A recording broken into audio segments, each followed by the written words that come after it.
Hi YouTube. So I'm gonna do something different. I'm gonna be doing a book review about a book that I just recently read called VERITY or Verity. I don't even know how to pronounce that. It's an odd name. We're just gonna move right past that. So I'm gonna start off this review by doing no spoilers first, and then I'm just gonna dive right into it. Okay, so I think you'll love this book if you are looking for something sexy, something quick, like fast food for buff with books.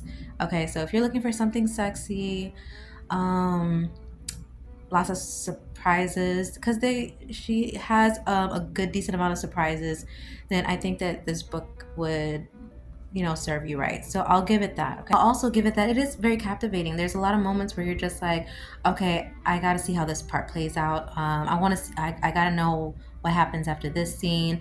So the author, Colleen, does a very good job of getting you to the next chapter each time. Okay. So again, I'll give her that.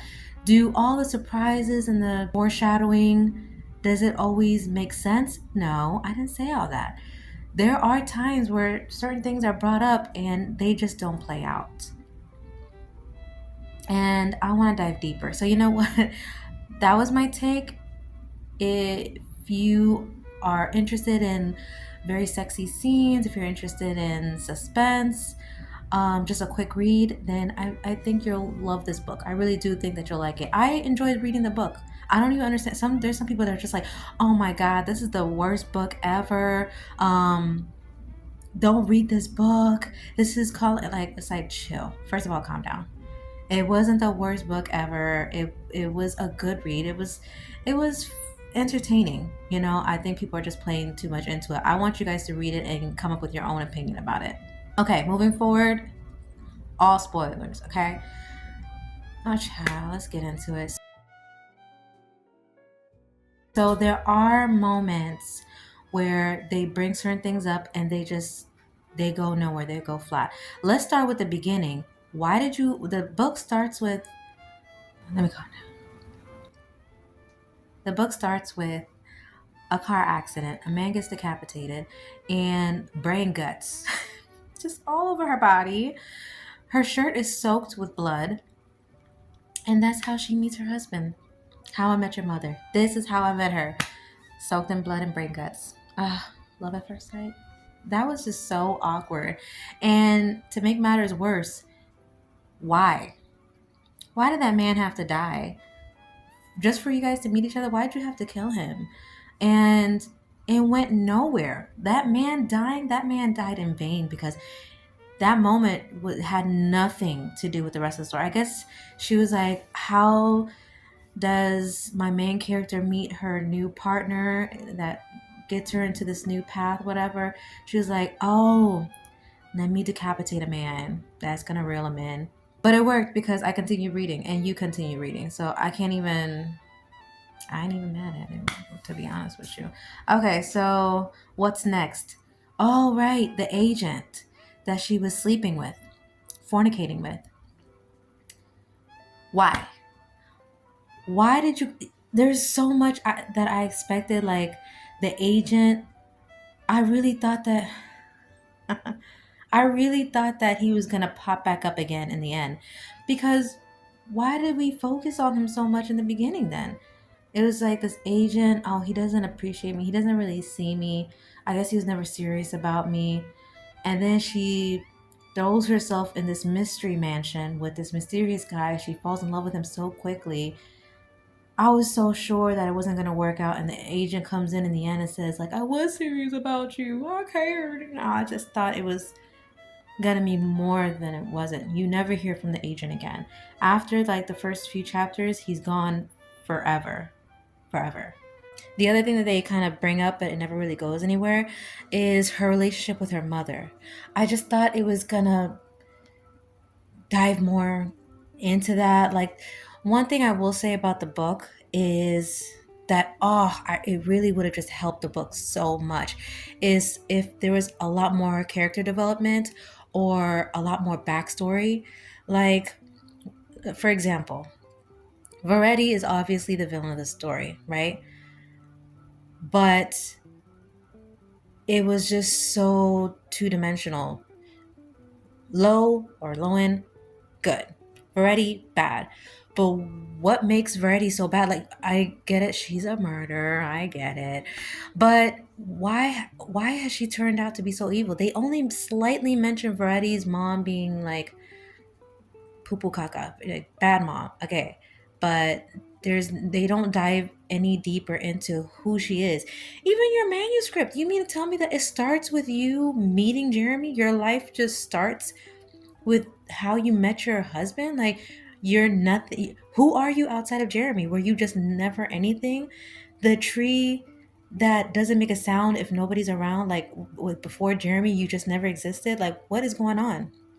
Doesn't make any sense. So I say the same thing for Law. Like, for example, Magneto in X-Men. The reason why he's an amazing villain is because you understand him, right? You understand his purpose. The Joker, in Batman, he's an amazing villain because there's a lot that you understand about him. You don't agree with these villains, but you understand how their mind works. You somewhat understand how they came to be the characters they've now turned into, if that makes sense. I'm sorry I'm ranting, but I just would have appreciated if we understood Veretti a little bit more. She was just like thrown in to say she's the villain. What's the worst things that are inexcusable? Like the worst things in the world. I don't know, like I guess hurting kids. Yeah, well, she did that. She hurt kids. There you go. Bad, right? Okay, yeah. Yeah, I guess she's bad. Yeah. Why is she so nuts? So, two more dead ends that I just want to talk about was her sleepwalking. They mention it a lot. They mention her having this fear of self, like this irrational fear that she's going to hurt others. She's a danger to herself and others. And I just thought, I understand it because you saw on camera, I get it, years ago, you saw on camera that you were sleepwalking, you disconnected, and you were in a trance, hurt yourself, and you didn't even react. So I get you having this fear of, what about if I sleepwalk again? But why did it get to the point where you thought you were going to hurt others and you were a danger? And especially when you never hurt anybody else outside of yourself before. Even when you fell, how do you know what the intention behind it? Like, your therapist already told you that intent has nothing to do with it, and you've been to therapy all this time, and for you to go back to this irrational fear of I'm a danger to others, it just made no sense. Like, you never hurt anybody. Like, calm down, relax. It's like, chill. Um, and I thought actually they were bringing it up because they were going to play, it was going to play a pivotal role, later on in the story, but it just never did. It was just like, I don't know. I guess you want to add another layer of, mystery. But it was like, okay, what was that for? I don't know. The last thing is also her finding the manuscript. What was odd is that or the autobiography, when she found it, it was kind of like tucked away and gathering dust in the corner, right? I found it odd that why was it tucked away and gathering dust when it wasn't that long ago that Veretti and Jeremy had it out and they were arguing about it. It wasn't that long ago, right? So, what was it, weeks ago? A month or two ago? It wasn't that long. So that's why I was just kind of like, that's why halfway through the book, I was certain that it was actually Jeremy that wrote it and was playing this whole thing all along. Like, that's the reason. I mean, think about it. He was the one that sought her out. He was the one that insisted that she move in, that she stay longer. And, here's her office. You can do your work in here. Knowing that the manuscript was in there, I thought he planted this whole thing as a way to, I don't know, either pin the murder that he was already planning on Lowen, or I don't know. But that's what I was thinking. That's where I thought this was going, and obviously it did not. But yeah. Okay, I'm done talking about the negative. Like, I don't even think I'm being negative, but just kind of like my criticisms of the book, right? Now I want to turn my attention to other people's criticism because I don't actually agree with a lot of it. So in the end, the controversial letter. I swear I can talk. The controversial letter that Veretti leaves behind. Everybody is up in arms about this letter. They're just like, what are you doing? This makes no sense. And listen, I actually thought it was clever. Let me explain why. So I do agree that it adds confusion to an already confusing storyline, but I understand why she did it, right? So before the letter, everything's kind of wrapping up nicely. Lowen is with her new boo thing. They got a baby on the way. They got rid of the evil villain. And they're starting a new life. The book has been successful. She's already been approved of her first copy of the last three editions of the series, whatever, blah, blah, blah, blah. So everything's going good. And then when they're cleaning out the mystery mansion, she finds the letter. The letter is a confession from Veretti saying, and if I've been saying her name wrong this whole time, please, I don't care. So don't even mention it in the comment section. I genuinely, I don't care. Verity, like whatever. Anyways, she finds a letter underneath the floor saying, aha, I made the whole thing up. The autobiography, it was all a lie. Jeremy, I was trying to tell you, but I was so scared of you that I faked my own death. Like, first of all, what the author is clearly doing is she's trying to leave her readers with things to talk about. So she's trying to give the readers something to discuss amongst themselves after the book is done. You know how like everybody interprets art differently? So she wanted to have a moment where after the book is done, you have some people that argue, oh my God, do you think she did it? Others argue, no, she couldn't have done it because of this and that.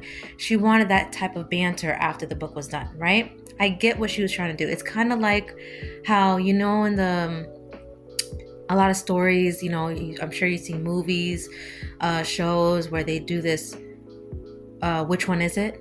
Where like for example, I've seen movies where there's like twins or two identical people, like clones or whatever. And one is the original and the other one is the evil clone or villain or whatever. And the third party is trying to figure out, oh my gosh, which one is it? They take one out because the other one is more convincing. They take one out, and then at the very end, one of the two twins or clones or whatever lets the audience know that you might have just picked the wrong one. Like a dun dun dun, that type of thing. I think Tia and Tamara did one in a Goosebumps episode or Are You Afraid of the Dark episode, one of those things.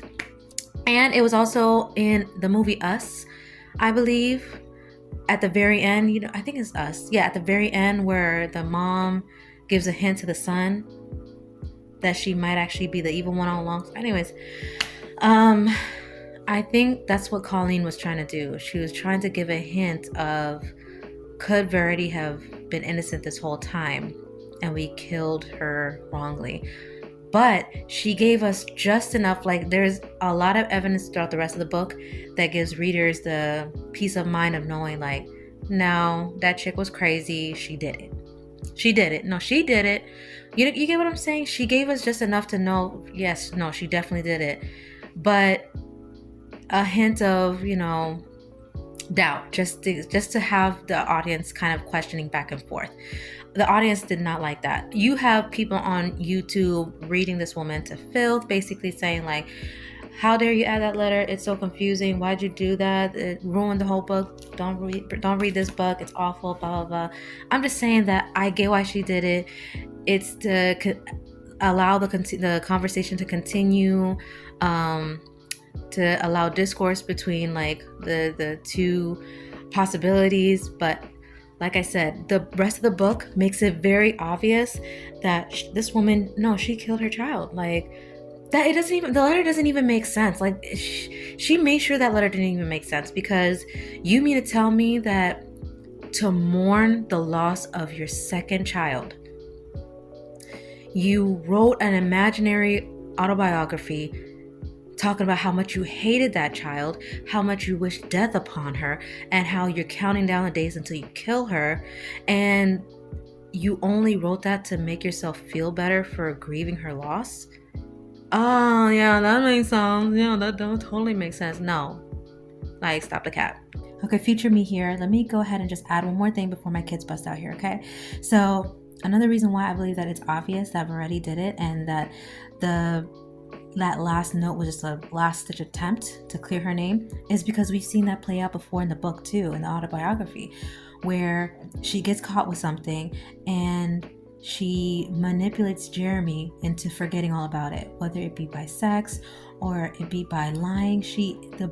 The book details very clearly how she is a master manipulator, and when her back is against the wall, she will lie, she will cry, she will do other things, whatever it takes to get out of it. So this is no different. Just like when Jeremy called her out for not showing any affection to Harper.